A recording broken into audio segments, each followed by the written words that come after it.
మరి ఎంతవరకు దేవుని నామాన్ని గణపరచిన మరి ప్రియులందరికీ ప్రభువైన యేసుక్రీస్తు పేరట ప్రత్యేక వందనాలు తెలియజేస్తూ ఉన్నాను.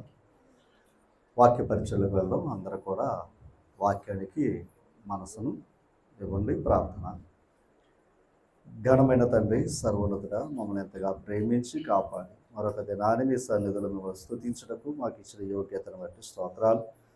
మరి ఈ దినం నాయన బాలుబాబు కుటుంబాన్ని మీరు ప్రేమించి వారి కుటుంబంలో చేసిన మేలును వారు తలంచి గతకాలం వారి కుటుంబాల్లో కలిగిన ప్రతి శోధన, ప్రతి ఇబ్బంది సమస్తం మీకు తెలుసు నాయన.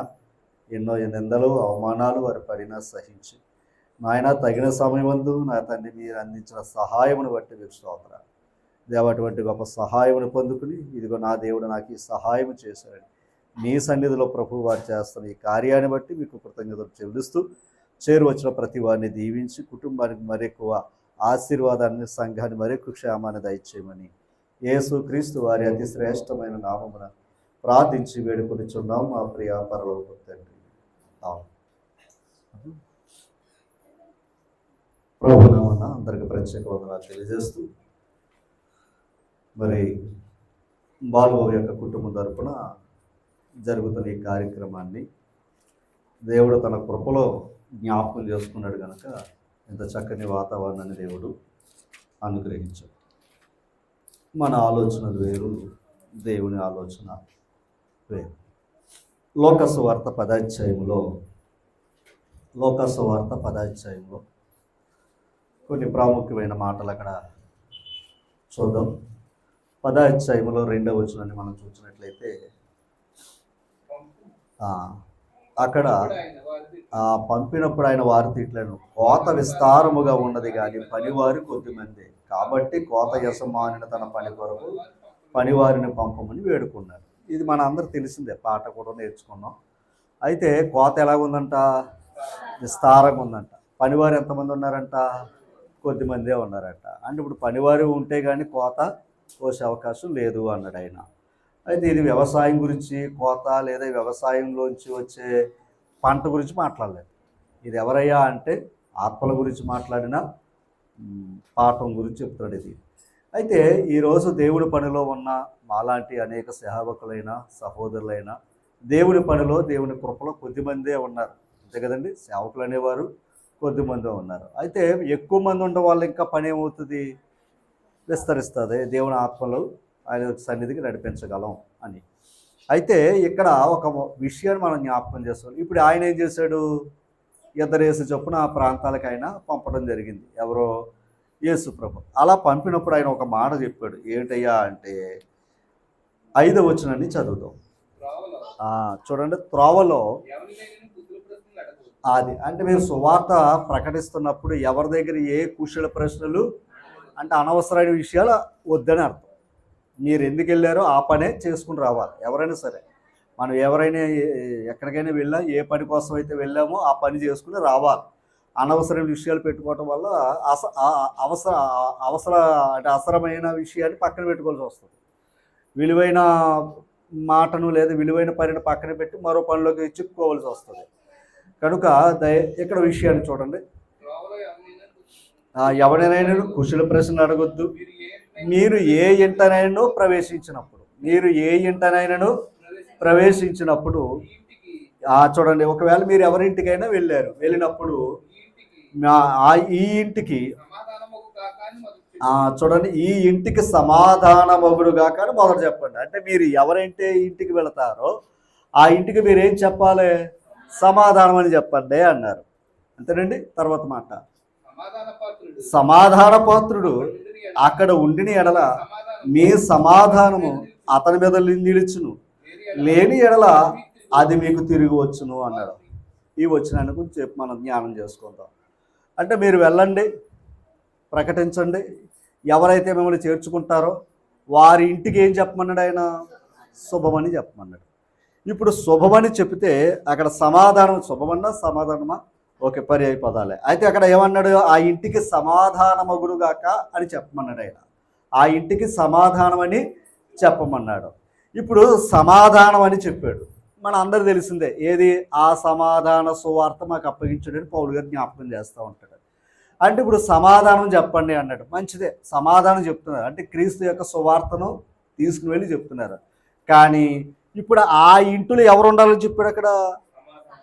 అక్కడ ఓ మాట కింద పుట్టినట్లు చెప్పు, సమాధాన కుమారుడు. అంటే సమాధాన పుత్రుడు ఉండాలంటే ఆ ఇంట్లో చెప్తాను.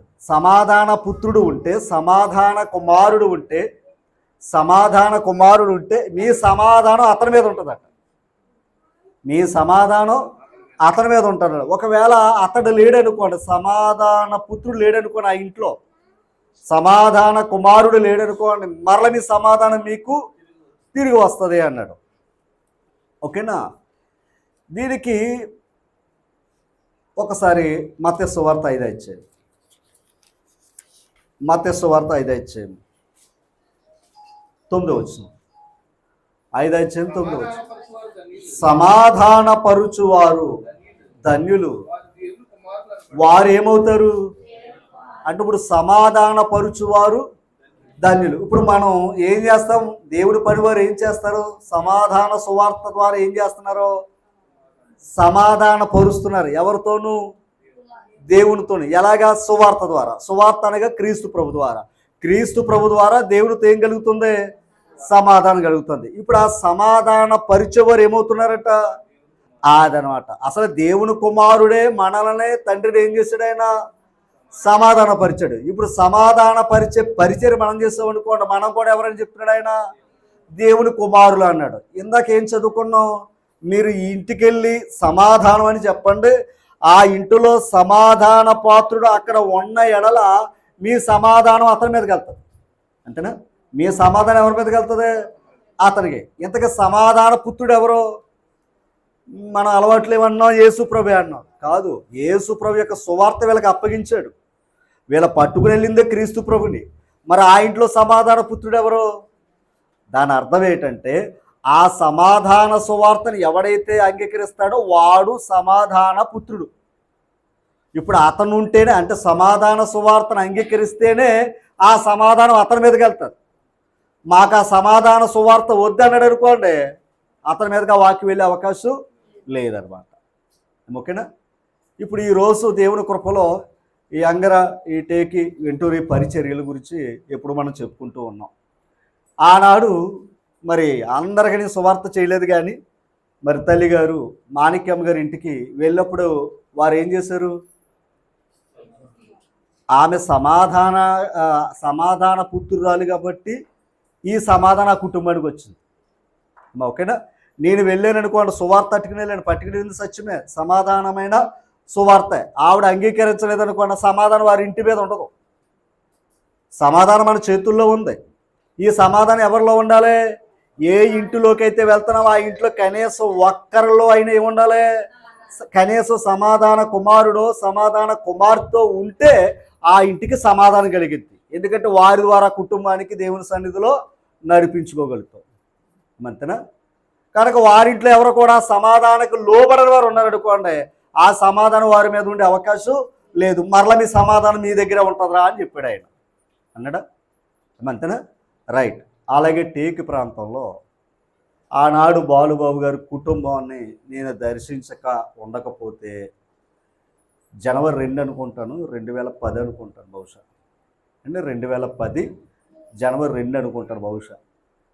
దానికి ఇంకా బండ గుర్తు ఏదైనా ఉంది అంటే కైకోలు రాజేష్ గారి యొక్క కుమారుడు యొక్క జన్మదినోత్సవం, మొదటి జన్మదినోత్సవం.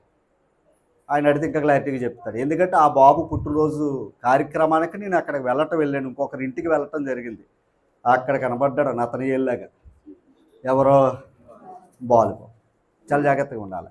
అక్కడ కనబడితే ఓకే, అక్కడ ఒక ఎవరో వెంకటలక్ష్మి గారు వాళ్ళ అబ్బాయి అన్నాడు, ఈ మనోడు కూడా చర్చికి వెళ్తాడండి బాబు మరి అని అన్నాడు ఆయన. ఇక నాకు పట్టుకోవాలనిపించి లోపల జారుకున్నాడు. ఈయన జారుకుంటే విచిత్రం ఏంటంటే అక్కడ కార్యక్రమం అయిపోయింది, భోజనాలు అయిపోయినాయి, ఎవరి మట్టుకు వారు వెళ్ళిపోయారు. నేను మాత్రం అలా కూర్చునే ఉన్నాను ఆయన కోసం. అలా తర్వాత వెళ్ళిపోయాడేమో అనుకుని వచ్చాడు ఆయన. పొరపాటున ఏమిటంటే వెళ్ళిపోయాడు కదా అనుకుని వచ్చాడు చూశాడు, అయిపోయాడు. ఇంకేం చేస్తాడో మొహమాటానికి పదను సరి అని ఇంట్లో తీసుకుని వెళ్ళాడు. మొదట జరిగింది అది మాకు. అలా జరిగినప్పుడు ఇంట్లోకి వెళ్ళగానే అమ్మగారు ఓకేనా. అక్కడ అప్పుడు నాన్నగారు మరి గుర్తులేదు కానీ నాకు మొదటగా ఇంటికి ఆ రోజు వెళ్ళాం. అప్పుడు కొన్ని విషయాలు మాట్లాడాం. అప్పటికి అమ్మగారి భక్తి ఎక్కువే, పెద్దపల్లిలో భక్తి ఎక్కువ. పెద్దపల్లిలో పెద్ద సంఘానికి భక్తురాలు, ఎక్కడి నుంచి ప్రయాసపడి వెళ్ళేవారు. అయితే ఇలాంటి పరిస్థితుల్లో నేను ఎందుకు ఈ మాట అన్నానంటే, నేను వెళ్ళటం గొప్ప కాదు, కానీ వారు ఆ సమాధానాన్ని వినే మనసు ఉన్నారు కనుక, అంటే సమాధాన కుమారులు ఉన్నారు కనుక ఆ వాక్యం వాళ్ళ ఇంటి మీద ఉంది. ఒకవేళ వారు అంగీకరించారనుకోండి, ఈరోజు ఆ సమాధానం అనేది వారి మీద ఉండేది కదా, మళ్ళీ సమాధానం నా దగ్గర నాకే వచ్చింది. ఇప్పుడు ఈ విషయాన్ని ఎందుకు చెప్తున్నానంటే, నిజంగా అది పరిచయమైన కానించి తన జీవితం ఎలా పడ్డాడో, ఎలా లేచాడో, ఎలా నలిగాడో దేవుని తెలుసు, మాకు తెలుసు. తన చదువులు కూడా పక్కన పెట్టాడు, ఇబ్బంది పడ్డాడు, కూలి పని చేశాడు, తారు రోడ్లు కూడా పనికి వెళ్ళాడు, నేను స్లాబ్ వర్క్కి వెళ్ళాడు, స్తోమత మించి పనులు చేశాడు, జాలిపడ్డాం, బాధపడ్డాం, ఏం చేయలేం కదా. అలాంటి పరిస్థితుల్లో మరి నానిబాబు, పండుబాబు కూడా పరిచయం, ఇలా ముగ్గురు బెస్ట్ ఫ్రెండ్స్. ఇలా పరిచయం అయ్యి దేవుని కృపలో మళ్ళా అక్కడ టేకులో కూడా పరిచయం విస్తరించడానికి ఇలా కొనసాగుతూ ఉంది. అయితే అప్పటి నుంచి ఎప్పటి వరకు ఓపెన్గా అంటే దైవ సన్నిధిలో ఉన్నాం కనుక ఎప్పుడు బాలుబాబుకి మేము చెప్పినా, ఎవరు చెప్పినా, నాన్న చాలా జాగ్రత్త, కష్టపడుతున్నా జాగ్రత్త, పిల్లలు ఉన్నారు జాగ్రత్త అని ఒక అతని క్షేమం కోరే అందరూ చెప్తుండేవారు. కాదు పరిస్థితులు బట్టి, ఎందుకంటే ఒక్కొక్కసారి మరలా చెప్తున్నాను, పరిస్థితులు బట్టి ఏమైపోతామంటే మనం ఎంత బలవంతులైనా బలహీనలయ్యే పరిస్థితులు వస్తాయి. ఇప్పుడు యాసావు అంత గొప్ప వేటగాడు, కేవలం చిక్కుడికాయ కూర కోసం ఏం చేసుకున్నాడు? అదే స్థానంలో మనం అదే చేస్తాం. ఎందుకని? ప్రాణం పోతుంది, మనమందరం అంటే బతుకుంటే బలుసాకి తినొచ్చని మనమే అంటాం, అంతేనా? ఆ పరిస్థితులు ఏమనుకున్నాడో, అతనికేమో నీ జ్యేష్ఠత్వం ఇచ్చారా, నేను ఇది ఇచ్చేస్తాను అంటే అతను ఆకలి కోసం బతుకుంటే చాలు కదా, హక్కులు ఏమున్నాయి అనుకుని పాపం ఆశపడ్డాడో, కానీ ఇబ్బంది పడ్డాడో, కానీ ఆ తిండి అంత ప్రమాదం అంటున్నాను తల్లి. ఆ తిండి ఎప్పుడైనా ఒక తప్పు జరుగుతుంది అంటే పరిస్థితులు తప్పు చేస్తాయి. పరిస్థితులు మనల్ని ఏం చేస్తాయంటే బలహీనపరుస్తాయి. ఈరోజు మనం అందరం చూస్తున్న దయించి అమ్మా, మనలో కొన్ని కనబడతాయి, కొన్ని కనపడవు, బలహీనలే. కానీ ఎన్ని పరిస్థితులు ఉన్నా ఎన్నోసార్లు కొంచెం అలాగా క్రాస్ అలాగ వెళ్ళిన ఒకసారి మైనస్ అయినా ఎన్నోసార్లు వాక్యం ద్వారా హెచ్చరించడం జరిగింది. మరొకసారి నేను అంటే బాల్బాబు మీటింగ్ కాబట్టి బాల్బాబు గురించి నేను ఒక మాట చెప్పి నేను పాటలోకి వెళ్ళిపోతాను.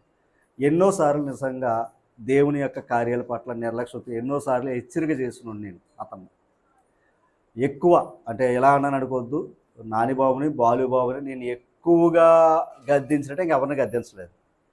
ఎక్కువగా నిజంగా నేను ఆ గద్దింపు కానీ మరొకరి దగ్గర ఎవరైనా అన్నానంటే దూరం అయిపోతున్నారు. కానీ నిజంగా వారిని అంత గద్దించాను, కానీ అవన్నీ వాళ్ళ మేలు కోసం చేశాను తప్ప మరొకటి ఏం కాదు. కానీ ఈరోజు నాకు ఈ మీటింగ్ పెట్టినప్పుడు నాకు మంచి మాట అన్నాడు, అది నాకు సంతోషాన్ని ఇచ్చింది. ఎందుకంటే మేము ఊహించిన దానికంటే దేవుడు ఇంకా ఎక్కువ మేలు కాదు. నిజమే, మన జీవితాల్లో నిజం ఏదో రకంగా దేవుడు లేవనెత్తాడండి, అది మాత్రం మనం నమ్మాలి. ఒక్కోసారి మనం వెళ్ళే పరిస్థితి లేకపోతే దేవుడు ఇంకో మార్గాన్ని తెరుస్తాడు. కానీ మనం చేయవలసింది ఏంటంటే ఇందాక చెప్పాడు, మనం దేవుని మీద నువ్వు ఎన్నిసార్లు పడిపో మరలా లేగాలి, నువ్వు ఎన్నిసార్లు పడిపోయి ఏమవ్వాలి, లేగాలి. అలా సైకిల్ తొక్కేటప్పుడు కూడా ఎన్నోసార్లు పడిపోయాం, మొత్తం మీద ఏం చేసాం, నేర్చుకోవాలని పట్టుదల ఉంది. ఇప్పుడు సైకిల్ చేతులు తొక్కేస్తున్నాడు.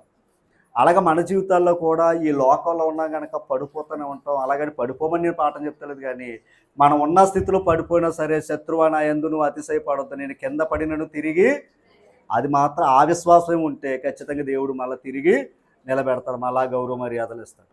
ఓకేనా? కనుక ఇప్పుడు నేను ఎందుకు ఈ మాట చెప్తున్నానంటే, ఆనాడు ఆ సమాధాన కుమారులు ఉన్నారు కనుక సువార్త పట్టిన వెళ్ళినప్పుడు వారు విన్నారు కనుక ఈరోజు ఆ సమాధానకర్తతో ప్రభుతో దేవుణ్ణి ఆరాధించే భాగ్యాన్ని వారు పొందుకున్నారు. ఓకేనా? ఇక పాఠంలోకి మనం వెళ్దాం. ఇప్పుడు వారి మీద ఏమి నిలుచును అనే మాట వాడాడు, సమాధానం అనే మాట వాడాడు, సమాధానము నిలుచును అనే మాట వాడాడు. ఈ సమాధానం అంటే సమాధానం నిలిచింది అనుకోండి, వాడు ఎక్కడ నిలబడతాడని అర్థం. మీకు యోహాను సువార్త 3వ అధ్యాయం చూసారా, 3వ అధ్యాయం 36వ వచనం. కుమారుని యందు అనగా యేసుక్రీస్తునందు ఎవరైనా సమాధానకర్త అంతేనా, కుమారుని యందు విశ్వాసముంచు వాడే నిత్య జీవము గలవాడు. అమ్మ, ఆయన యందు విశ్వసించేవాడు నిత్య జీవము గలవాడు. తర్వాత అంటే కుమారునికి విధేయుడు విధేయుడు కానివాడు అదిగోండి జీవం చూసే అవకాశమే లేదు. తర్వాత మాట, కానీ దేవుని ఉగ్రత అంటే ఏంటిది? దేవుని ఉగ్రత అని మీద ఉంటుంది, దేవుని కోపం ఉంటుందంట అతని మీద. దేవుని ఉగ్రత మన మీద నిలబడితే ఆయన సన్నిధిని నిలబడే శక్తి ఎవరికి ఉంటుంది? దేవుని కోపం మన మీద ఉందనుకోండి, మనం ఏం చేయగలం? ఓకేనా? మరి అందుకు సమాధానం నిలిచే పరిస్థితి మంచిదా, దేవుని కోపం మన మీద నిలిచే పరిస్థితి గొప్పదా? అంటే ఇప్పుడు కుమారునికి మనం ఏమవ్వాలి? విధేయులు అవ్వాలి. ఒకవేళ కుమారుని విధేయులు కాకపోతే దేవుని ఉగ్రత మన మీద ఏమవుతుంది? నిలుస్తుందంట. గుర్తుపెట్టుకోండి అమ్మా. యోహాను సువార్త 5వ అధ్యాయము, యోహాను సువార్త 5వ అధ్యాయం చూసారా? 38వ వచనం, ఆయన ఎవరిని పంపెను ఆయన మీరు నమ్మలేదు గనుక అది ఇంతకు ఏది నిలబడాలి? వాక్యం నిలబడాలి. సమాధానం నిలిచిను అంటే ఏంటయ్యా అంటే వాక్యం నిలుచుకోవాలి. ఆ వాక్యం మనలో నిలబడ్డది అనుకోండి, దేవుని ఉగ్రత మన మీద నిలబడదు. ఒకవేళ దేవుని వాక్యం మనలో లేదనుకోండి, దేవుని ఉగ్రత నిలబడుతుందంట. ఓకేనా? యోహాను సువార్త 15వ అధ్యాయం, యోహాను సువార్త 15వ అధ్యాయం చూసారమ్మా? 5వ వచనం, 5వ వచనం, ఆ ద్రాక్షవల్లిని నేను, తీగలు ద్రాక్షవల్లి ఆయన అంట, తీగలు మనవంట. ఎవడు నా యందు నిలుచునో నేను ఎవని యందు నిలిచిందునో వాడు బహుగా ఫలించును. అంటే ప్రభు మన యందు నిలిస్తే, మన యందు ప్రభువు నిలిస్తే మనకేముంది? ఫలం ఉంది. అర్థం చేసుకోవాలి. మన యందు ఏముంది? ఫలం ఉంది. ఆ ఫలాలే మనం పొందుకుంటాం. అందుకని మనం ఎవరి యందు ఉండాలి? దేవుని యందు ఉండాలంటే ఎలాగా? వాక్యం యందు నిలిచి ఉండాలి. వాక్యం యందు ఎప్పుడైతే నిలిచి ఉన్నామో దేవుడు మన యందు నిలిచి ఉంటాడు. కోపం ఉండదు, ఫలాలు ఇస్తాడు. వాక్యం యందు నిలబడకపోతే దేవుని ఉగ్రత మన మీద ఏముంది? నిలబడతాం. అప్పుడు ఎవరికి నష్టం? అందుకు దేవుని ఉగ్రత మన మీద నిలబడకుండా దేవుడు మన యందు నిలబడాలి అంటే మనం ఆయన యందు, ఆయన వాక్యం ద్వారా నిలబడాలి. అప్పుడు సమాధానం మనకు కలిగి ఉంటుంది. అమ్మా, ఆ తర్వాత మాట చదువు. మాకు వేరుగా ఉండి అదనమాట, మాకు వేరుగా ఉండి మీరేమీ చేయలేరు అన్నాడు. అంటే ఒకవేళ దేవునికి వేరుగా ఉండి ఏదైనా ఫలించే అవకాశం ఉందంటారా? దేవునికి వేరుగా ఉండి మనం ఏదైనా చేసుకోగలమా అంటున్నాను. చేసుకోలేము. కానీ ప్రయత్నం చేస్తాం, విఫలం అవుతాం. ప్రయత్నం చేస్తాం కానీ విఫలం అవుతాం. బాబేలు గోపురాన్ని కట్టాలని వాళ్ళు ప్రయత్నం చేయలేదా? చేశారు, కానీ ఏమయ్యారు? విఫలమయ్యారు. అలాగే మనం కూడా దేవుని విడిచిపెట్టి ఏదైనా చెయ్యాలి అనుకున్నాం అనుకోండి, ఫెయిల్యూర్ అవుతాం. కనుక దేవుని యందు మనతో నిలిచి ఉన్నాడనుకో మనం ఫలము పొందుతాము అనే మాట చెప్తున్నాడు ఆయన. 1 కొరింథీ పత్రిక 10వ అధ్యాయము 12వ వచనం, 10వ అధ్యాయము. ప్రతి వారికి ఏమనిపిస్తుంది? నేను దేవుళ్ళలోను కదా ఉన్నాను, అంతే కదమ్మా. నేను ఎక్కడున్నాను? వాక్యంలో ఉన్నాను, వాక్యంతో ఉన్నాను కదా అని అనుకోవచ్చు. తప్పులేదు, ఉన్నాం. ఆ తర్వాత ఎందుకు చెప్తున్నాడు చూడండి, తాను నిలుచుచున్నానని తలంచుకునేవాడు. అంటే నిలుచున్నవాడు కూడా ఏమయ్యే పరిస్థితులు ఉన్నాయి? అదేంటి? దేవుళ్ళలో నిలబడిన వాడు కూడా ఏమవుతాడు? పడిపోతాడు. అదేంటండి అంటే పడగొట్టేవాడు ఇంకొకడు ఉన్నాడు. అంతే కదండి. మనం నిలబడుతున్నామంటే మనల్ని దేవుని దగ్గర ఏం చేయలేవాడు? పడగొట్టాలని వాడు ప్రయత్నం చేస్తాడు. తర్వాత మాట చదువు. అంటే ఇప్పుడు ఏం చేసుకోవాలి? ఇప్పుడు నాకు కాళ్ళు లాగుతున్నాయి, ఏం చేసుకోవాలి? ఆ నీరసం కలగకుండా చూసుకోవాలి. నాకు నీరసం వచ్చి నా కాళ్ళు ఆగి పడిపోయాను అనుకోండి, నష్టం నాకు. అలాగే నా బలహీనత ఏంటి, నన్ను పడగొట్టేది ఏంటి అని ఆ బలహీనత చూసుకోవలసిన జాగ్రత్త ఎవరు తీసుకోవాలి? అదనమాట. ఎందుకంటే ఇవాళ ఎలా ఉన్నాను, రేపు పొద్దున పడిపోయాను అనుకోండి, ఫెయిల్యూరే కదా అమ్మా. ఫెయిల్యూర్ అవుతారా అవునంటారా? ఇవాళ మంచి చూడండి, నిన్న చాలా మంచి చూడండి, ఇవాళ నుండి చెడ్డోడంటే ఎలాగుంది? మొన్నటిదాకా చాలా మంచి చూడండి, ఇవాళ చెడ్డోడు అన్నాడు అనుకోండి, దాని అర్థం ఏంటి? ఆల్రెడీ ఏమైపోయింది? మంచి చెడు అయిపోయింది. పాయింట్ అర్థం చేసుకోవాలి. మొన్నటిదాకా చెడుగా ఉన్నవాడు ఇవాళ మంచోడు అన్నది ఇది గొప్పదే. అంతేగాని అంటే అప్పుడు చాలా మంచి చూడండి ఇప్పుడు చెడ్డోడు అన్నాడు అనుకోండి, మొత్తం మన జీవితం ఏమైపోయినట్టు. అలాగే దేవుని సన్నిధిలో దేవుని వాక్యాలు మేము వింటున్నాం అనుకుని, అయ్యో దేవుని యందు నిలిచి ఉన్నాం, దేవుడు నాతో ఉన్నాడు, మంచిదే. మనం ఫలిస్తున్నాం, ఫలాలు ఇస్తున్నాం అన్న మనసు మంచిదే. కానీ పడిపోయే పరిస్థితులు కూడా ఉన్నాయి కనుక ఎవరికి వారు ఏం చేసుకుంటూ ఉండాలి? జాగ్రత్త చూసుకోవాలి. మీరు పడిపోకుండా మీరు చూసుకోవాలి, నేను పడిపోకుండా నేను చూసుకోవాలి. ఏమంతేనా?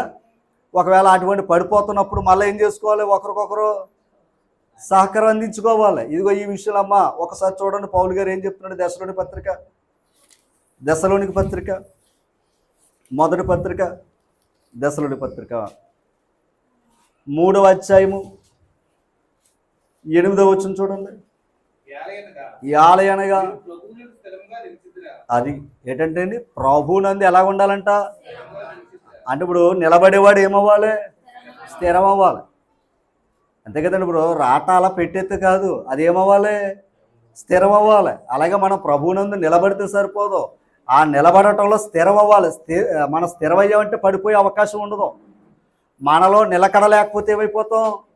అదనమాట. అంటే బలహీనులు అవ్వకూడదు. మనం బలహీనులు అయినప్పుడే మనం ఏమవుతాం? పడిపోయే అవకాశాలు ఉంటాయి. కానీ పౌలు గారి దశలోనికిలో ఉన్న పత్రిక అక్కడ ఉన్న సహోదరులకు ఏమని రాస్తున్నాడు చూడండి. అక్కడ మీరు ప్రభువునందు స్థిరముగా నిలిచితిరా, అది మీరు ప్రభువునందు స్థిరంగా నిలబడ్డారా, మేము బ్రతికినట్టే. ఎందుకని మరి వీళ్ళు ఏం చేయడానికి వచ్చారు? నిలబెట్టడానికి వచ్చారా తప్ప ప్రభువునందు పడగొట్టడానికి రాలా. ఎవరో? పౌలు గారు. కొలసీ పత్రిక 1వ అధ్యాయం 28వ వచనం. 1వ అధ్యాయం 28వ వచనం. ప్రతి మనుషుని క్రీస్తునందు సంపూర్ణునిగా చేసి ఒకసారి ఆయన ఎదుట నిలవబెట్టవలనని సమస్త విధములైన జ్ఞానముతోను మేము ప్రతి మనుషునికి బుద్ధి చెప్పుచు, ప్రతి మనుషునికి బోధించుచు ఆయనను ప్రకటించుచున్నాం. అంటే ఇప్పుడు ఆయన ఎదుట నిలబెట్టాలంటే ఏది అవసరం అన్నాడు ఆయన.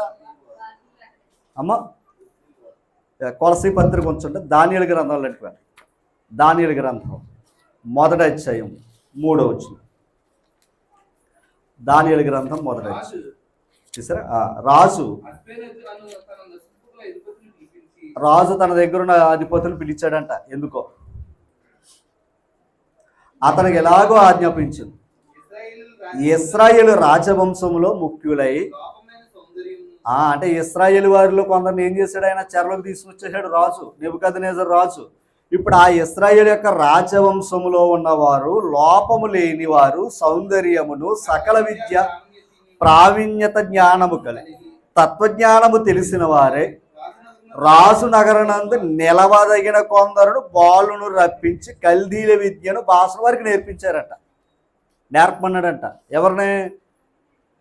ఇశ్రాయేలు యొక్క రాజవంశ కుమారులు, అంటే రాజపుత్రులు తీసుకొచ్చారంట. ఇంతగా రాజపుత్రులు ఎవరి దగ్గర నిలబడాలి? ఈ నెబుకద్నెజరు రాజు గారి దగ్గర నిలబడాలి. నిలబడి ఏం చెయ్యాలి? అక్కడ ఉన్న జ్ఞానము, విద్య, తత్వజ్ఞానాలను తెలుసుకున్న రాజుగారి దగ్గర నిలబడాలి. అంటే రాజుగారి దగ్గర నిలబడటం సామాన్యమా? రాజుగారి దగ్గర ఎవరు ఉంటారు? మంత్రులు ఉంటారు. అంటే అలా ఏదైనా అమాయకులా? ఏ సమస్యకైనా వారు ఏం చేయగలరు? పరిష్కారాన్ని ఇవ్వగలరు. అలాంటి తత్వజ్ఞానులు ఉంటారు వారి దగ్గర. అలాగే ఇప్పుడు రాజుగారి దగ్గర కూడా తత్వజ్ఞానము కలిగిన రాజు కుమారులు ఉండాలని ఇశ్రాయేలు యొక్క రాజవంశంలో ఉన్న వారిని కొందరిని పిలిచి వారిని కొన్ని దినాలు ఏం చేశాడంట? అమ్మ వారికి కావలసిన ఆహారాన్ని, వారికి కావలసిన సదుపాయాలను ఇచ్చి, ఓకేనా, వారిని కొంతకాలం తర్వాత రాజు దగ్గర నిలబెట్టే అవకాశాన్ని కోరాడట. ఒకసారి చూద్దాం ఆ మాట. 18వ వచనం.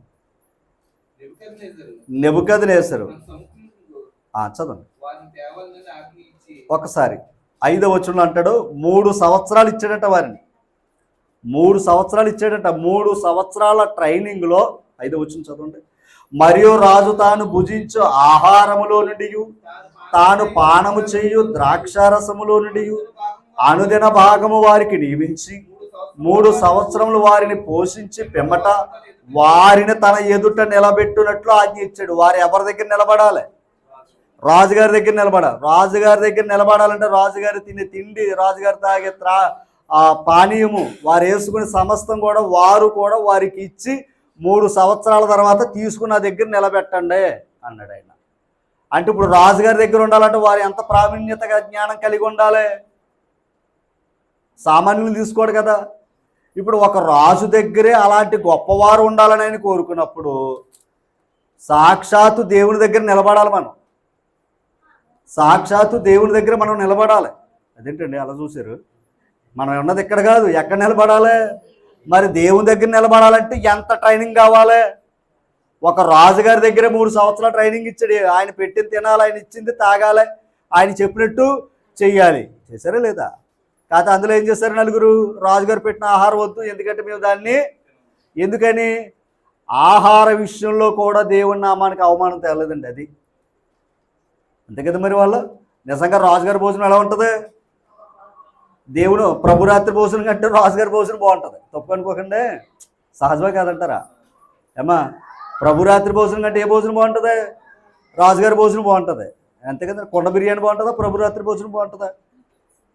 చెప్పండి నాకు. ఆదివారం కొండ బిర్యానీ భోజనాలు పెడుతున్నారు అన్నారు అనుకోండి, ఎవరు అక్కడే ఉంటారు జనాలు? చెప్పండి మనలో, నిజం చెప్పండి. అంతే కదా. ఇప్పుడు అక్కడికి వెళ్తున్నామంటే ఏ భోజనం బాగుందని, అంతే కదా. మీరు వాస్తవే కదా. మరి ప్రభురాత్రి భోజనం ఎలా ఉంటుంది? చప్పగా ఉంటుంది. అంతే కదా. ప్రభురాత్రి భోజనం ఎలా ఉంటుంది? చప్పగా ఉంటుంది. ఇదేంట్రా బాబు అనిపిస్తుంది. కానీ వాళ్ళు ఏమన్నారు తెలుసా? భోజన విషయంలో రాజు భోజనం అయినా మాకు వద్దు, దేవుని యొక్క చిత్తాన్ని మేము జరిగించాలి కనుక మాకు ఆకుకూరలు వేసి పెట్టమన్నారు. అలాగే తిన్నారు. వాళ్ళందరికంటే ఎలా బాగున్నారట? వాళ్ళందరికంటే ఎవరు బాగున్నారు? అలాగే మన పరిస్థితులు కూడా తప్పు అనుకోవచ్చుమా?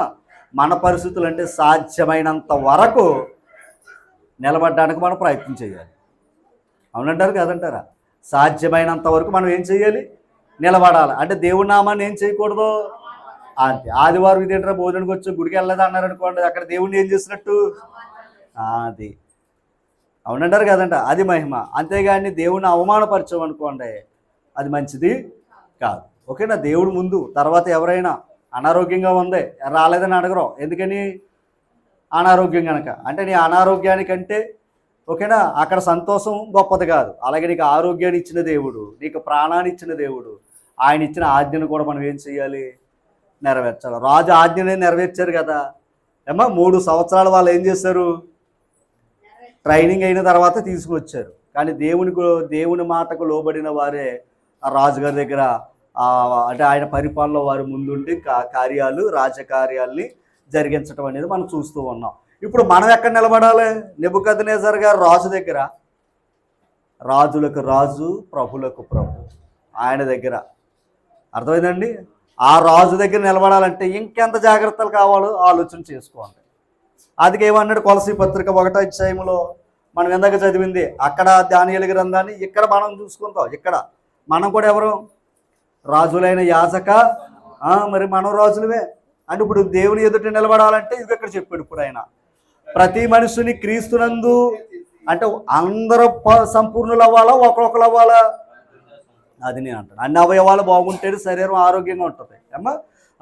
ప్రతి మనుషుని క్రీస్తునందు సంపూర్ణిగా చేసి అందరూ మనసు పెట్టండి. ఎవరైనా వాక్యానికి అటు ఇటు జరుగుతున్నట్టు మీరు సరి చేసేయండి అమ్మా. చూడండి ఇక్కడ అంటే ఇప్పుడు అందరూ సంపూర్ణుడు అవుతే కానీ ఆయన ఎదుట నిలబడే అవకాశం లేదు అమ్మా. అమ్మ కడుపులో 9 మాసాలు అవయవాలు సంపూర్ణం అవుతే బయటకు వస్తున్నాం, బ్రతుకుతున్నాం. అలా సంపూర్ణ కాకుండా తప్పుగా పొరపాటును వచ్చేసాం అనుకోండి, తప్పు అనుకోవద్దు.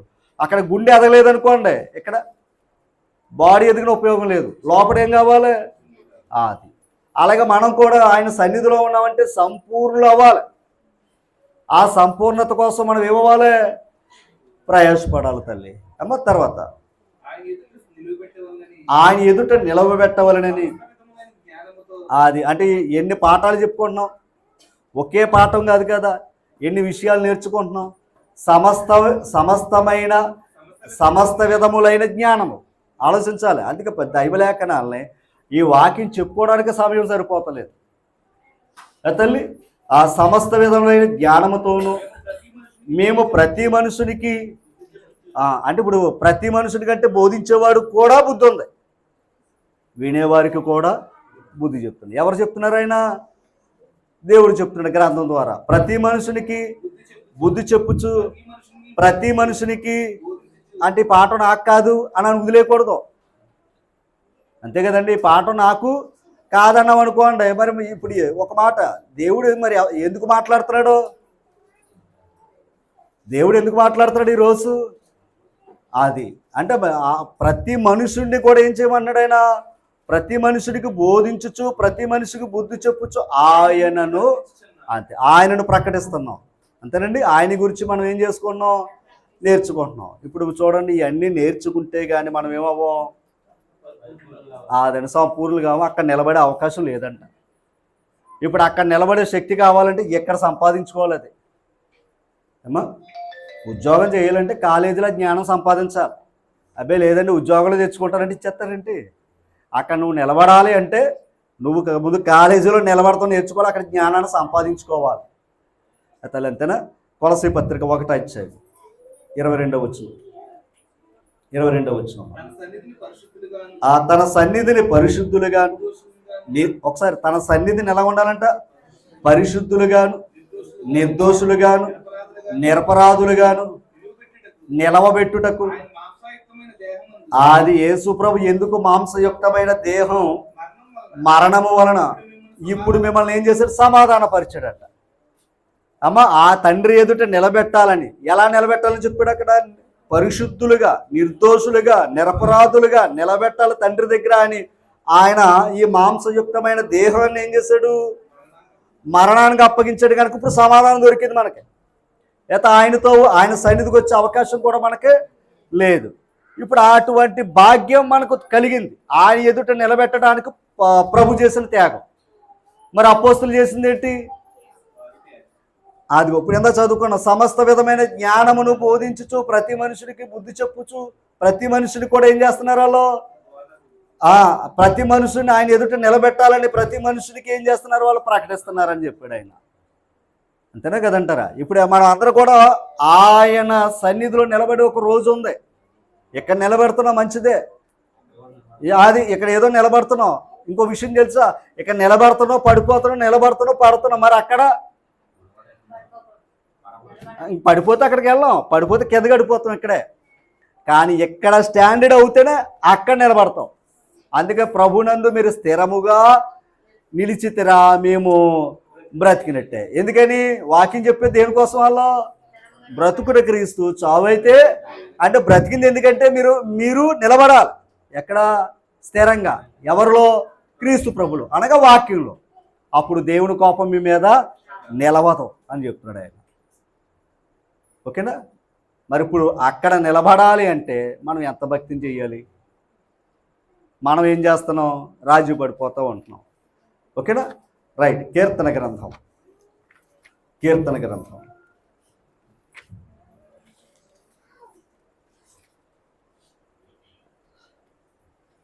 26 అధ్యాయం. కీర్తన గ్రంథం 26 అధ్యాయం తీసారా? 12వ వచనం. మనసు పెట్టాలి. సమభూమిలో నా పాదమును. ఏదా సమభూమి? 143వ కీర్తన 143వ కీర్తన తీసరమ్మా? 10వ వచనం. నీవే నా దేవుడవు, నీ చిత్తానుసారముగా ప్రవర్తించుటకు నాకు నేర్పము. దయగల నీ ఆత్మ సమభూమి గల ప్రదేశమందు నన్ను. ఎందుకేమన్నాడు? సమభూమిలో నా పాదము నిలిపి ఉన్నాను అన్నాడు ఆయన. ఆ సమభూమిలోకి ఆయన ఎలా వెళ్ళాడు అంటే ఇక్కడ చెప్పాడు, దయగల నీ ఆత్మ నడిపించింది నన్ను అన్నాడు. అంతేనా? దయగల నీ ఆత్మ నడిపించింది అన్నాడు. అంతేనమ్మా? వాక్యం ఎవరు రాశారు? అది ఈరోజు ఆ సమభూమి అంటే దేవుణ్ణి ఆరాధించే స్థలం, సమాధాన భూమి ఇది. ఓకేనా? ఈ సమాధాన భూమిలో మన పాదాలు నిలబడ్డాయి అంటే మనం నిలబడుతున్నామయ్యా అంటే ఆయన మనకు అనుగ్రహించిన పరిశుద్ధాత్ముడు ద్వారా. ఓకేనా? ఆ పరిశుద్ధాత్ముడు ఏం చేశాడు? మనల్ని ఎక్కడ సమభూమిలో నిలబెట్టాడు. ఇప్పుడు మనకేం కలిగింది? దేవునికి మనకేం కలిగింది కదా? ఎంత భాగ్యం అండి. అంటే ఇప్పుడు అందుకే ఇంకా కీర్తన గ్రంథాలు అంటారు, మా పాదములు నీ గుమ్మములో నిలుచుచున్నవి గనక ధన్యములైనవి అంటాడు. ఎక్కడున్న పాదాలు గొప్పవండి, ఎక్కడున్న పాదాలు గొప్పవి. ఓకేనా? మీరు ఎక్కడో లోకల్ ఏదో పాదాలు అనుకుంటున్నారు, అసలు ఎక్కడున్న పాదాలు గొప్పవే. ఇది రికార్డ్ అవ్వకపోతే ఇంకో మాట చెప్తాను తర్వాత ఎప్పుడైనా సరే. ఓకేనా? కనుక ఈ పాదాలు గొప్పవే. అందుకే సువార్త ప్రకటించువారు పాదములు సుందరములు. ఎంత గొప్ప మాట అండి అది ఏమో. కనుక ఆ పాదాలకే దేవుడిచ్చిన విలువ గొప్పదే. ఒకవేళ మనకు నచ్చకపోవచ్చు, కానీ ఆయన ఆ విలువ, ఎందుకంటే ఆ పాదాలు సమభూమి. ఇప్పుడు ఆ పాదాలతోనే ఏం పట్టుకుని వచ్చాం? సమాధాన సువార్త పట్టుకుని వచ్చాం. ఇప్పుడు మేము ఎవరితో సమాధాన పరుస్తున్నాం? తండ్రి అయిన దేవునితో, కుమారునితో ఏం చేస్తున్నాం? సమాధానం. ఇప్పుడు మరి ఈ పాదాలు గొప్పవి కాకపోతే ఇంకెవరి పాదాలు గొప్పవి అవుతాయి తల్లి? అందుకే సమభూమిలో నేను నిలిచాను అంటే ఇక్కడ ఉన్న వాళ్ళందరూ ఎవరైనా అర్థం? సమాధాన కుమారులు అయితేనే ఇక్కడ ఉంటారు. ఇందాక చదువుకున్నాం కదండి, వారు సమాధాన పుత్రులు అయితే మీ సమాధానం వారి మీద నిలిచింది కనుక ఇక్కడ నిలబడ్డాం. లేకపోతే ఇక్కడ నిలబడే అవకాశం లేదు. కానీ ఎక్కడ నిలబడినా మనం ఏం చేసుకుంటూ ఉండాలి? అది పడిపోకుండా చూసుకోవాలి ముందు. ఇవాళ ఎలాగ ఉండడం మంచిది, రేపు ఎలాగ ఉంటాము. కనుక రేపు పడిపోకుండా ఉండాలంటే ఏం చెయ్యాలి అమ్మా? అందుకు మన విశ్వాసంలో స్థిరంగా కదలని వారుగా అంటాడు కదా, కదలని వారుగా అంటాడంట. చెప్పండి, అన్నాడా లేదా? ఒకసారి ఆ మాట చదువుతాం. కొరింథీ పత్రికలో ఉంటుంది కదా, ఆ మాట ఒకసారి చదువుతాం.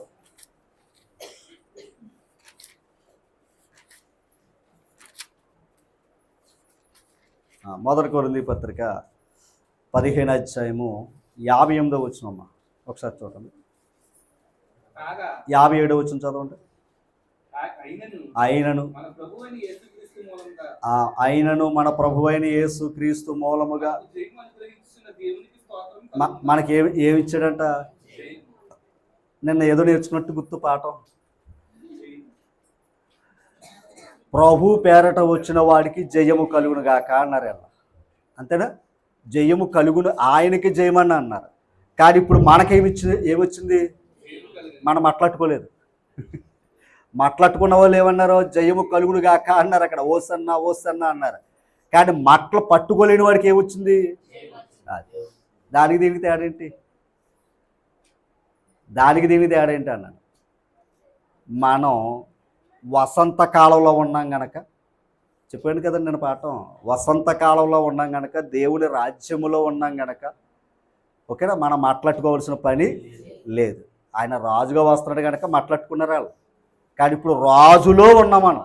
మరి మనకు విజయం కాకపోతే ఇంకెలాగా అమ్మా? మరి మీకు జయం ఎలాగొచ్చింది అంటే, యోహాను పత్రికలోకి వెళితే, దేవుని కుమారుని యందు విశ్వాసం ఉంచువాడు, దేవుని కుమారుని విశ్వాసం ఉంచువాడు లోకాన్ని జయించాడని మాట ఉంటుంది. దేవుని యందు విశ్వాసం ఉంచువాడు లోకాన్ని జయించాడని మాట. యోహాను పత్రిక 5వ అధ్యాయము 4వ వచనం. అంటే బాప్తిసం. దేవుని మూలముగా పుట్టిన వారందరూ లోకమును అంటే ఇప్పుడు జయించామా లేదా?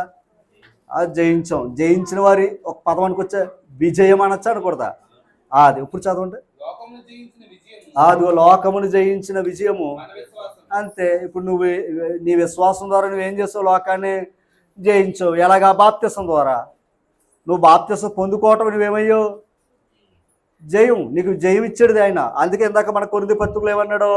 ఆయనను మన ప్రభువైన యేసుక్రీస్తు మూలముగా మనకు జయము అనుగ్రహించిన దేవునికి స్తోత్రం. అంటే మనకు ఇప్పుడు జయం ఉందా లేదా చెప్పాలి. తప్పుగా అనుకోతున్నానా? యేసు రక్తం జయమని అక్కర్లా. ఆయన రాజ్యంలో ఉన్నాం కనుక, ఆయనతో ఉన్నాం కనుక, వాక్యంతో ఉన్నాం కనుక అది అక్కర్లా, ఆ పదం అక్కర్లేదు. ఓకేనా? జయమా కాదా? మన 10 సార్లు అదేదో మంత్రంలాగా వాడవలసిన పని లేదు. ఓకేనా? తర్వాత చదువుదాం. కాగా నా ప్రియ సహోదరులారా, మీ ప్రయాసము అదనమాట. మీ ప్రయాసము ప్రభునందు ఏం కాదు.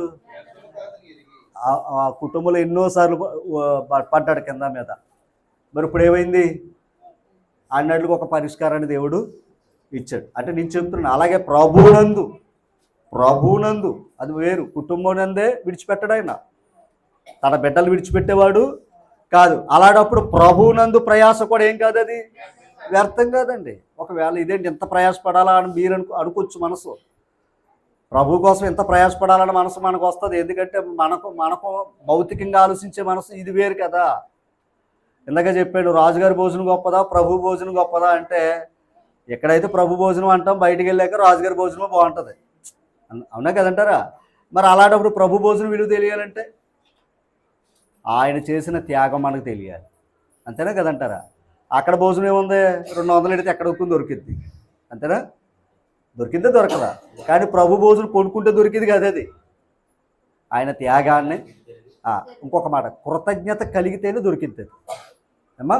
సరే, అయితే ఇక్కడేమన్నాడు, మీ ప్రయాసం వ్యర్థము కాదని ఎరిగి. అమ్మ చూడండి, సంఘానికి ఏం చెప్తున్నాడు, స్థిరులను అంటే స్థిరంగా ఉన్నవాడు ఏమవడు, కదలడు. ఓకేనా? స్థిరులు కదలని వారును, అది ఎప్పటికీ కూడా ఏమైపోయి ఉండాలి, ఆయన కార్య అభివృద్ధి, మన అభివృద్ధి కాదు. మన బిడ్డల అభివృద్ధి చూసుకోకూడదు దయించి. మనం ఆయన కార్య అభివృద్ధి యందు ఎప్పటికేమై ఉండాలి. ఎవండి, ఆయన ప్రాణం పెట్టిన సంఘం పట్ల ఎవరైతే అలా ఉంటారో ఖచ్చితంగా ఆయన కూడా ఆసక్తి వారి మీద ఉంటుంది. ఎవరి మీద ఉంటుంది?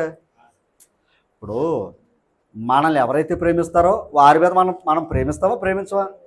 అంతేనమ్మా. అలాగే ఆయన కార్యాల పట్ల అంత ప్రేమ ఉంటే ఆయన కూడా ఏం చేస్తాడో. అందుకన్నాడు, ఎవడైతే నా యందు నిలిచి ఉంటాడు నేను వాని యందు. ఎంత మంచి మాట అండి అది. ఆయన యందు నువ్వు ఉన్నావంటే ఆయన నీతోటి ఉంటాడు. అప్పుడు ఏమంటున్నాడు, పాలవిస్తాను అంటున్నాడు ఆయన. మరి అలాంటప్పుడు ఆయన కార్యాభివృద్ధి ఆసక్తిలో ఉన్నామనుకోండి, ఎప్పటికీ కూడా ఆసక్తిలో ఉన్నామనుకోండి, ఖచ్చితంగా మన ఆశలు కూడా ఆయన నెరవేరుస్తాడు. అవునంటారు కదంటారు తల్లి. కనుక ఈ మాటలు ఒకసారి కీర్తన గ్రంథం 33వ అధ్యాయము 8వ వచనం చదువుకుందాం త్వరగా. లోకులందరూ యెహోవా యందు భయభక్తులు నిలపవలెను, భూలోక నివాసులందరూ ఆయనను బెరవలెనని చెప్తున్నాడు ఆయన. అంటే లోకులందరూ కూడా ఆయన ఎందు ఏముంచాలి, భయభక్తులు నిలపాలి. అంతేనండి.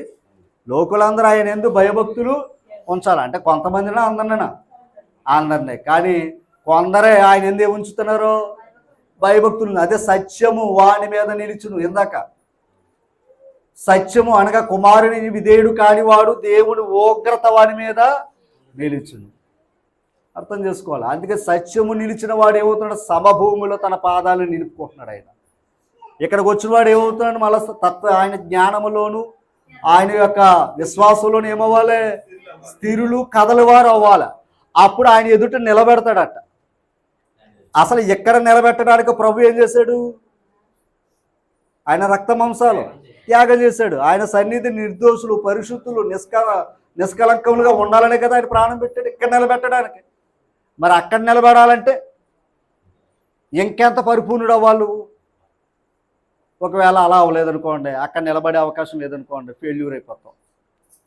కనుక మనం ఎక్కడ నిలబడతామని చూసుకోవాలి. దేవుడు లోకాన్ని అందరినీ కూడా నా యందు భయభక్తులు ఉంచాలని కోరుతున్నాడు ఆయన. ఒకవేళ ఉంచలేదనుకోండి, దేవుని ఉగ్రత వాడి మీద ఉన్నది. అది యాళ్ళ ఉండదు అది.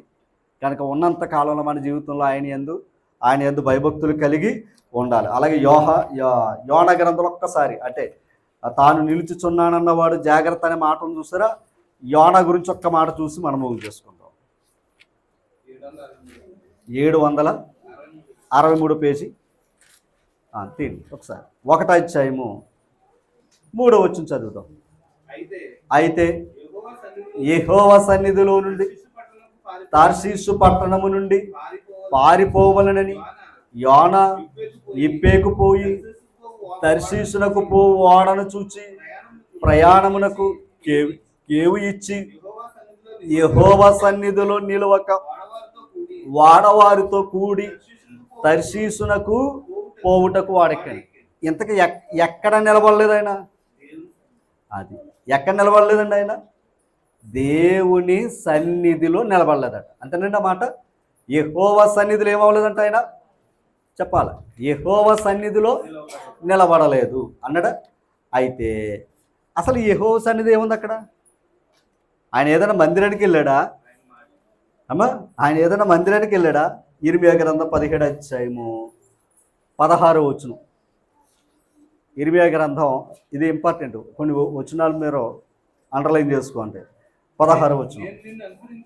నేను నిన్ను అనుసరించు కాపరినయుండుట మానలేదు, ఘోరమైన దినమును చూడవలని నేను కోరలేదు, నీకే తెలిసి ఉన్నది. తర్వాత మాట, నా నోట నుండి వచ్చిన మాట, అది నా నోట నుండి వచ్చిన మాట ఎక్కడి నుంచి వచ్చింది అంటే, ఇప్పుడు ఈరోజు నా నోట నుండి వచ్చిన ప్రతి మాటలు మీరు విన్నారు. ఎక్కడి నుంచి వచ్చినాయి? నా గుండెలోంచి కాదు సుమా, ఆయన సన్నిధిలోంచి వచ్చాయి. ఇప్పుడు యోనా గారు దేవుని సన్నిధిలోంచి వచ్చిన మాట వినకుండా ఏమైపోయాడు? నిలవకుండా ఏమైపోయాడు కదా. ఇప్పుడు వాక్యం ఎక్కడి నుంచి వచ్చింది? ఆయన సన్నిధిలోంచి. ఇప్పుడు వాక్యం అందు నిలిచి ఉంటే ఆయన మన యందు నిలిచి ఉంటాడు. ఒకవేళ వాక్యంలో నిలబడలేదనుకోండి, ఆయన ఉగ్రత మన మీద నిలబడి ఉంటుంది. అప్పుడు పరలోకంలో దేవుని దగ్గర నిలబడే శక్తి మనకే ఉండదు అమ్మ. ఓకేనా? కనుక మనం ఇప్పుడు ఇప్పుడు నేర్చుకున్న పాఠాలు ఏమి నేర్పుతున్నాయి మనకే? దేవుని సన్నిధిలో నిలబడటం ఎంత ప్రాముఖ్యతో ఆలోచన చెయ్యాలి. అంటే కాళ్ళు నిలబడదండి అంటారు చాలామంది. నిజమే, కాళ్ళు నిలబడదు అమ్మా. అలా ఏమనుకోద్దండి. ఏదన్నా సమస్య వస్తే అప్పుడు నిలబడతామేంటి? మళ్ళీ మామూలు కాలే రాదు. అర్థం చేసుకోవాలి. అందుకే దీపం ఉండగా ఇల్లు చక్కబెట్టుకోవాలి. ఏమో రేపు ఎలా ఉంటామో తెలియదు, కానీ అందుకే ఇందాక చెప్పాడు, తాను నిలుచుచున్నవాడు తాను పడిపోకుండానట్లు జాగ్రత్త అంటున్నాడు. ఓకేనా? అబ్బాయి ఎంతకాలం భక్తి చేస్తాను పర్లేదు, ఇంకా నాకు నేను 30 దంతులు అనుకున్నాను, అబ్బాయి 60 దంతులు, అవసరమైతే 100 మార్కులు వేస్తాడని అనుకోకూడదు. అవసరమైతే ఫెయిల్ అయిపోయే పరిస్థితిలో మనం ఉన్నామేమో అని చూసుకోవాల్సిన బాధ్యత మన మీద ఉంది. ఏమంతేనా? ఒక రాజుగారి దగ్గర నిలబడడానికి అంత పరీక్ష అవసరమైనప్పుడు పరలోకంలో దేవుని దగ్గర నిలబడాలంటే ఎంత జ్ఞానం కావాలి, ఎంత భక్తి కావాలి, ఎంత విశ్వాసం కావాలి, ఎంత సహనం కావాలి, ఎంత స్థిరత్వం కావాలి అమ్మా. ఏదో మనం వచ్చాం వెళ్ళాం అనుకున్నాం అనుకోండి, నిజమే వచ్చాం వెళ్ళాం, కానీ ఆయన దగ్గర నిలబడే అవకాశం కోల్పోతాం. లేదు, ఆయన దగ్గర నిలబడాలి అంటే ఇక్కడ జ్ఞానంలో కూడా మనం ఏమవ్వాలి? నిలబడాలండి. దైవ జ్ఞానం నేర్చుకోవాలి. అదేదో ఆ మీటింగ్లు పెడుతున్నాం అదేంటండి మా ప్రతిసారి అంటాడు. మీరు అక్కడ నిలబెట్టడానికి ఇక్కడ నిలబడని చెప్తున్నాం. నిలబడితే కనీసం 4 మాటలైనా నేర్చుకుంటాం కదా అమ్మా. స్కూల్కి వెళ్తే 4 మాటలైనా నేర్చుకుంటారు కదా. అదే స్కూల్కి వెళ్తామనిస్తే ఆ 4 మాటలు కూడా రావు కదా. అలాగే మనం కూడా ఇక్కడ రాలేదనుకోండి, ఆ 4 మాటలు వినే అవకాశం కూడా పోగొట్టుకుంటాం. కనుక అందుకు ముందు ఏంటయ్యా అంటే ఖచ్చితంగా ఆయన సన్నిధికి మనం రావాలి. ఎందుకంటే ఆయన సన్నిధి, ఆ సన్నిధి నుండి వచ్చిన మాటలు, అవునమా కాదంటారా? ఆయన సన్నిధి నుండి వచ్చిన మాటలే, పరలోకం నుండి వచ్చిన మాటలు మనం వింటున్నాం. ఒకవేళ యోనాలాగా ఆ మాటలు వినకుండా వెళ్ళామనుకున్న ఆయన ఎలా పోల్చాడో తెలుసా? నా సన్నిధిలో నుండి వెళ్ళిపోయాడని చెప్తాడు ఆయన. అన్నాడా లేదా? ఆయన నా సన్నిధిలో నిలబడలేదని చెప్పాడు ఆయన. అంటే ఇప్పుడు ఆయన మాట, ఆయన సన్నిధి, ఆయన మాట వినకుండా మనం ఎక్కడైనా ఉన్నామంటే నా సన్నిధిలో నుండి ఏమవుతున్నాడని చెప్తున్నాడు ఆయన? నిలబడలేదు అన్నాడు. ఎక్కడ నిలబడలేనాడు, అక్కడ ఎలా నిలబడతాడో అది అడుగుతున్నాడు మనల్ని. అందుకు చాలా జాగ్రత్తగా మీ నిలకడన చూసుకోండి బాబు అని చెప్పడం జరిగింది. ఓకే, దేవుని కృపలో మీ జాగ్రత్త మీరు చూసుకోవాలి, నా జాగ్రత్త నేను చూసుకుందాం. ఒకవేళ ఏదైనా లోటుపాట్లు ఉన్నాయో వాక్యం ద్వారా మనం సరి చేసుకోవడానికి ప్రయత్నం చేద్దాం. ఈ కొద్ది మాటలు మన వీడియోలో ఫలించాలని కోరుతూ మరొకసారి అందరు కూడా ప్రభు నామమున వందనాలు. Thank you.